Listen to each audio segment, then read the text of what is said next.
Thank you. Mechanical eyes. That's a first. Thanks for the opportunity. It's a privilege to be following Jonathan and team. And in many ways, we're inspired by what Google does. Not just not just the Android model. This is a drone. It's kind of basically a flying robot, but it's really enabled by smartphones. It's same guts, and we sort of think of ourselves as being the Android of the air, but also the big data.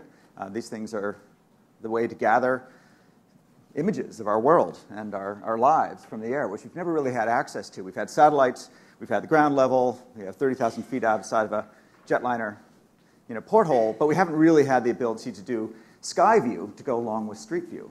I'll talk a little bit today about what we're doing with these drones, and then if I'm feeling really, really brave, I'll take a video of you guys from a drone, which could either be viral in the good way or the bad way, depending on how it goes. We now have the ability, so the skies are empty, and the reason the skies are empty is because it takes people to fly, by and large. It's expensive, it's dangerous, it's highly regulated, or you can go into space, and it's even more dangerous and expensive and regulated, and you're above the clouds, and everything's tiny. So the question is, how do we get cameras to continue their colonization of the world and start to put them in the skies where it makes sense? And as you can see, farms are one example of where it makes sense. So what these can do is they can give you anywhere, anytime, access to the air, and they're going to start with places that make a lot of economic sense: farms, construction, infrastructure, energy, places like that. In addition to the consumer side, the dronies, the ultimate selfies, the tell your story from the GoPro from the air. But I'm going to talk more about the commercial side, which is sort of the really interesting big data opportunity that these things are just starting to unlock. So what you can see from the air, now this is a mosaic of a lot of small shots, 3 centimeters per pixel, much higher resolution than you can get from a satellite. They're free because you're using your own drone, and they're stitched together, so all the shots are straight down, which means all the squares are square and everything's lined up just like a map. And what you start to see when you go to the aerial perspective, just to use agriculture as one example, you can see 3 things that a farmer can't see. First of all, the third dimension. You can see looking down. If you ever try to walk around in a cornfield, you can't see anything from the ground, and yet everything's clear from the air. The second is you can see multispectral. You can see infrared or near infrared. You can see the world the way an insect might, which gives you a new perspective on chlorophyll and some of the kind of what's actually going on with the health of the plants. And the third is that you can see over time. You can see change over time, something that you can't see with the naked eye. So this is an example. This is just as you can see, there was this is damage. So this happens to be salt damage. A salt truck fell over on this road and caused that initial circle of damage. But what the farmer didn't know is that every wet season, the salt would leach further into the crop, creating these sort of halos of underperforming soil. Not obvious from the ground, but super obvious from the air. The damage was greater than they realized.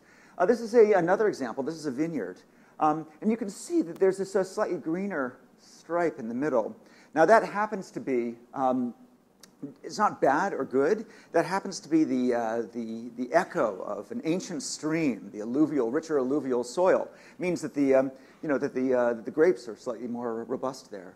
As you know, with wine, the grape is really just the vector by which the soil qualities get into the wine. And so what you have here is not good wine or bad wine, but just 2 different kinds of wine.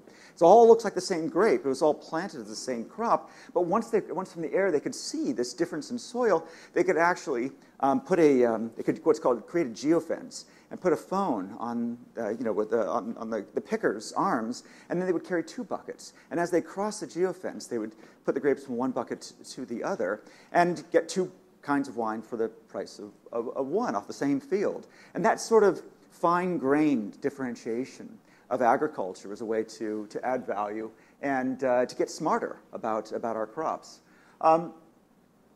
This is another example showing how when we switch to seeing the world the way an insect would, and this is something called NDVI, Normalized Differential Vegetation Index, but it's basically the near-infrared and the visual subtracted from each other, you can start to see the underlying health of the chlorophyll. And that'll tell you if there is experiencing water stress, which is something we're having a lot of right now in California. Maybe not this week, but in this season.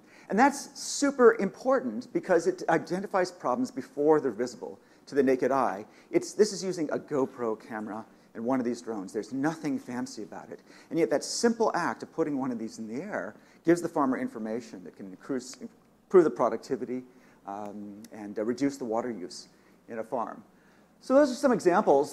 The reason that I'm highlighting agriculture is that it's got this perfect sweet spot.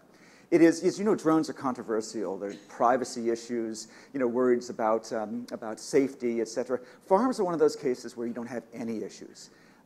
It's private land. It is the farmer using their own equipment on their own crops under 400 feet without other people around, without physical obstructions. Clear economic benefits. You improve the output of the farms. You can reduce the chemical use on the farms. This is, the farms are already highly automated. As farms get bigger and bigger and we have fewer people working on them, we end up with robotic harvesters and, robotic milking. And this is just, we already have crop dusters. And so this is just another tool in the farming toolkit to feed the world and reduce the chemical use. And as you can see, the farm industry is actually quite eager to adopt new technologies because they have this labor issue. The world expects more and more of them, and they have fewer and fewer people to work with it. So they've been forced to automate. This has been going back to the initial Green Revolution, hundreds of years ago. The first Green Revolution, to say nothing of the chemical one in the 70s.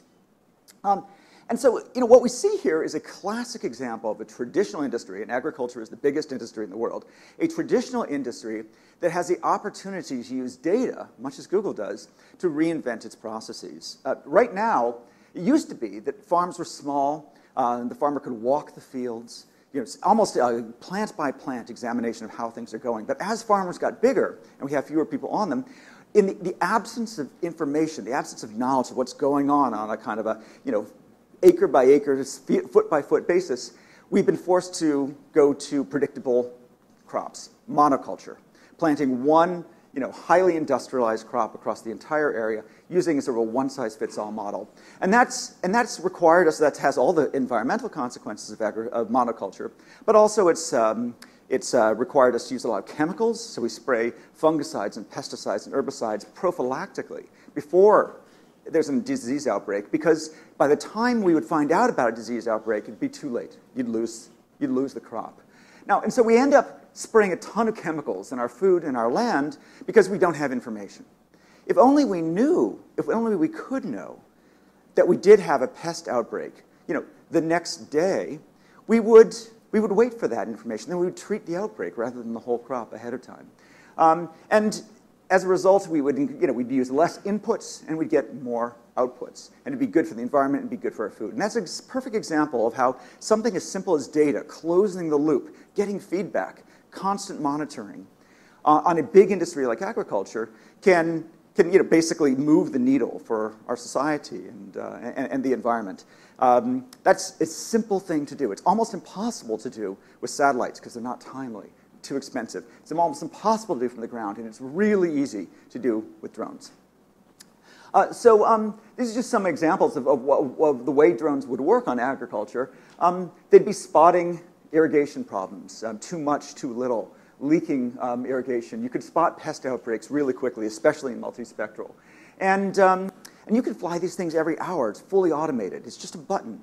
Or maybe even not a button, just an automated cycle, like a sprinkler system. That's the great thing about drones, is that they are capable of autonomous operations, unintended operations. They just do their thing. They do their lawnmower pass, their cycle around the farms. The data is automatically uploaded to the cloud. It's analyzed and then presented, and you just get a little red spot. It's like, hey, this hour's farm report, this hour's crop report says all clear, or says, hey, you've got an irrigation leak over there.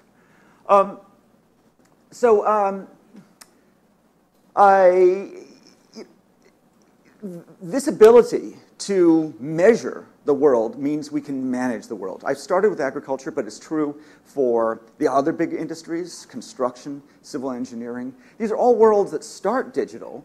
Construction, for example, starts on a screen with a CAD file. and then becomes analog, and we lose the ability to measure it.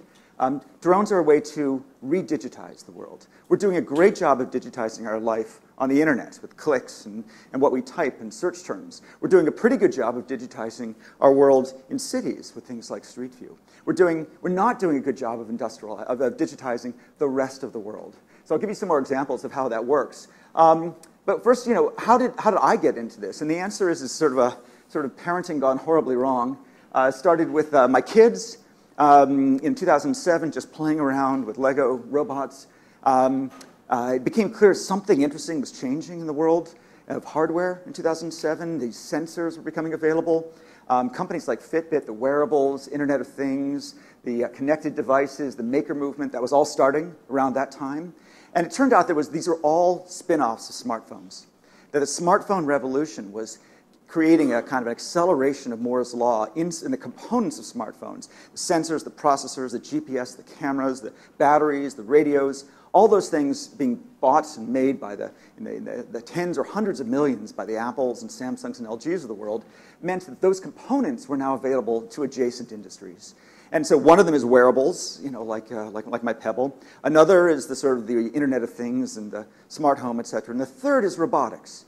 And for us, it was just flying robots. And so we very quickly moved from hobbyists soldering together components to community, and then to a company, and now it's mass market. It's consumer devices. It's a toy that you can get from the shelves of Walmart. And these are sophisticated vehicles that would have cost millions of dollars a few years ago, or maybe a decade or two ago in the military, and are now basically just surfing off the economies of scale of the iPhone. Ours is, we are open source. We came out of the web's innovation model. Rather than being an aerospace company, selling to the military, going through traditional, manned aircraft certification, we came at it from the bottoms up. We just came at it as a community, as amateurs, as giving away our IP, and this turned out to be a much faster innovation model. We have hundreds, if not thousands, of developers around the world working on this, often as volunteers. By day, they work for Google. By night, they work for us. And this approach of sort of applying the web's innovation model to traditional industries turns out to not only be really effective in innovating, but also allows us to navigate some of the regulatory thickets more easily, because we don't look like a traditional military-industrial company. We compete on one level with satellites. We're below the clouds, we're cheaper, higher resolution. We compete on some level with manned aircraft, but the reality is that neither satellites nor manned aircraft are actually doing much of this work. The skies are mostly empty. Satellites are too expensive. You can't dispatch them to any particular place. The planes are way too expensive, also not available in most places. Drones are the only ones, almost like cell phone towers, that you can put up anywhere, anytime, and grab just the data you want. It's that sort of just-in-time data at almost no marginal cost, which makes them so unique. It's a very internet model, as opposed to the traditional kind of mainframe model of traditional aerospace. And what we do is we take the simplest cameras. This is just a GoPro. And as you know, a GoPro has kind of a fisheye lens. And you end up with a photograph like that. The first thing you do is you correct the photograph. You take the fisheye lens, this fisheye distortion out. And that's called, that you just rectify it. And then you stitch them together. And you use feature mapping to get them all connected. And this is just standard process. It is just using off-the-shelf software to do that. And you end up with a mosaic where everything is straight up and down, and you have ultimately 3 centimeters per pixel resolution, which is brilliant. You can even get better if you want to get lower. And this is the difference. And this is the difference in resolution. So this is just this is Google Maps, and this is not Google satellite maps. This is Google Maps with an aerial imagery from an airplane. And above is a drone of the same place. And you can just see, by getting so much closer to the ground, even with cheap cameras, we can get much higher resolution, to say nothing of the fact that it's temporal. Then what we can do is you can take those same images and go work with companies like Autodesk and turn them into 3D models.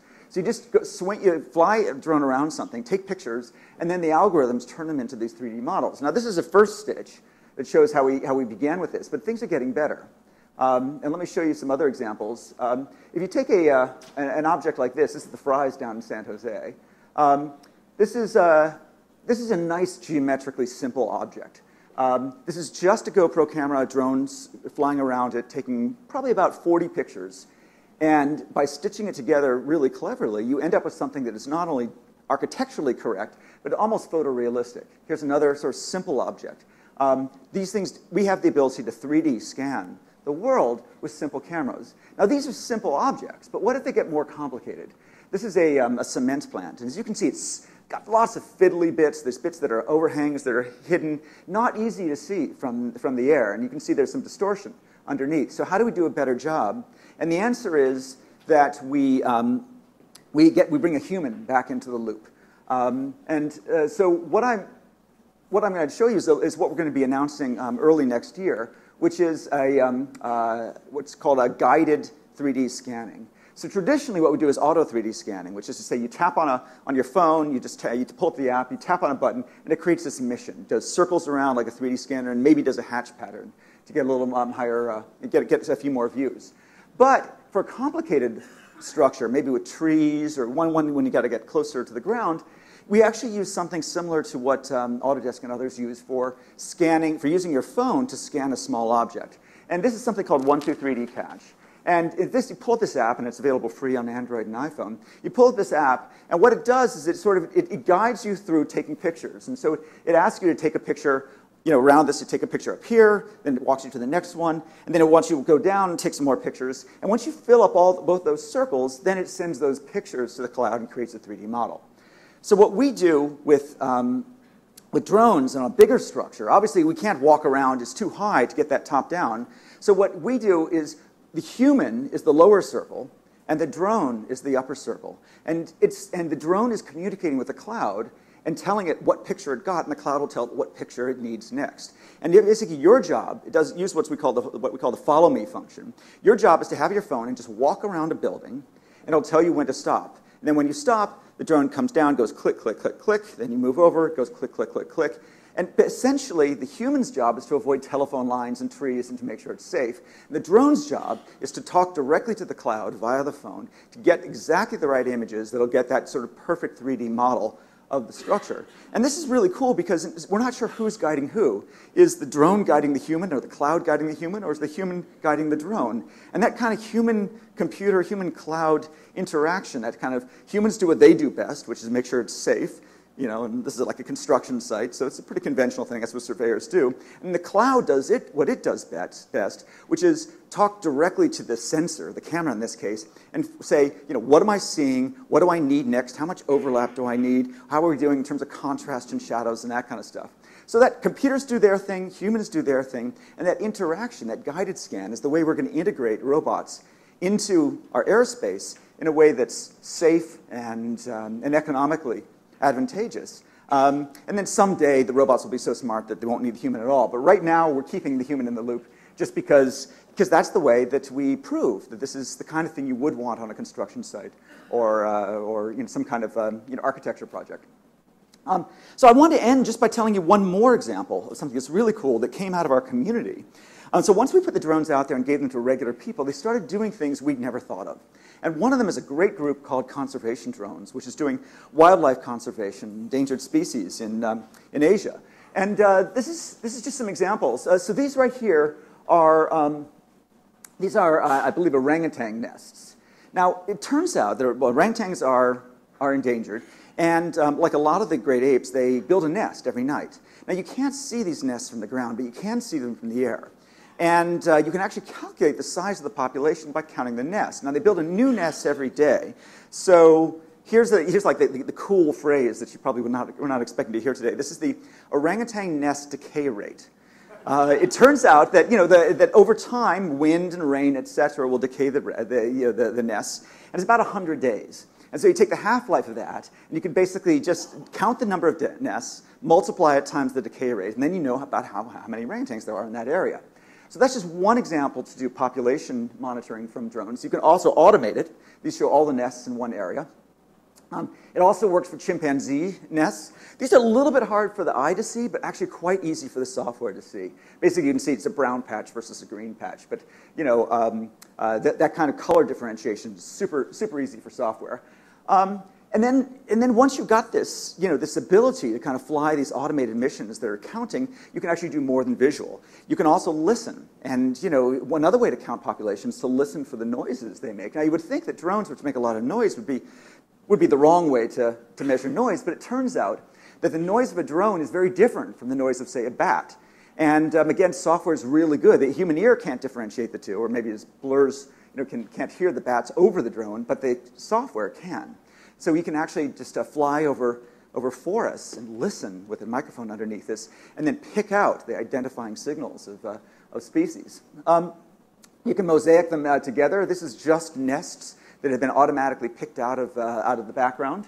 And then you can not only do animals, but you can also do illegal logging. And here's a great example of logging. What you can see here is that, I think I've got a laser here, what you can see is the loggers leave these strips of trees around all the access points, around the roads and around the water. So you can't see that it's been logged from the ground. But from the air, it's super obvious. Now, the problem with the satellite data of doing this is not the resolution, which I'll show you in a second, but the fact that the satellite data is old. So typically, the satellite data in this area might be 90 days old. By the time you get the satellite data, it's too late. The logging's been done. But the drone data can be an hour old. You can catch the logging while it's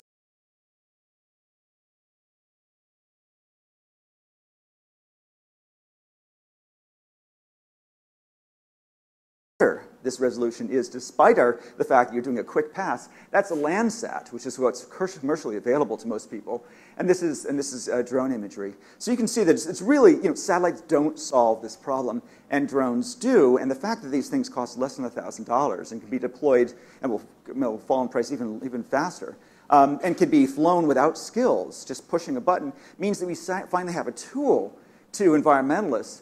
for environmentalists to start to do this kind of monitoring on a kind of a mass scale, which is going to make them more effective at what they're aiming to do.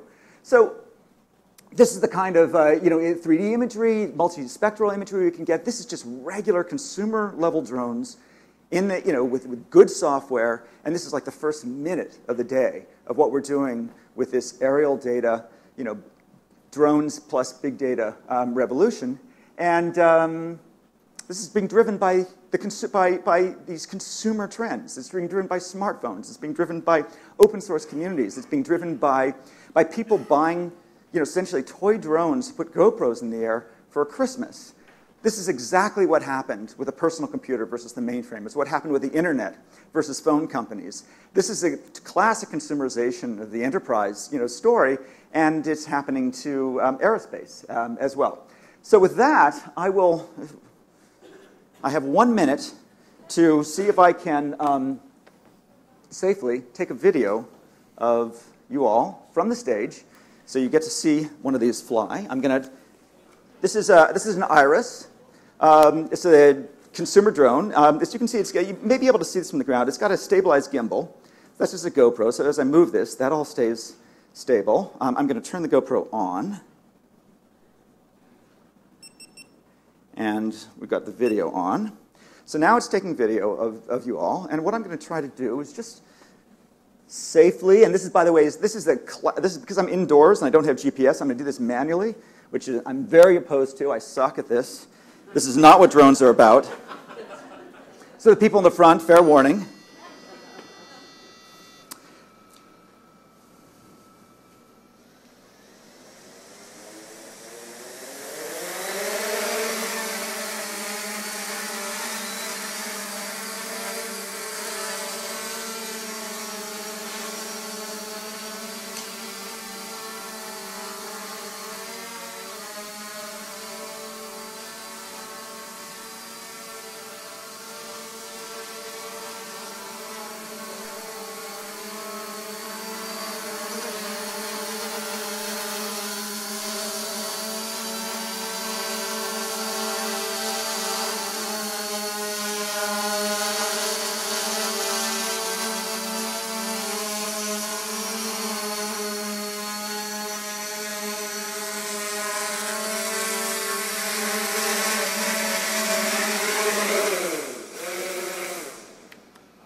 Video available from the Atlantic soon.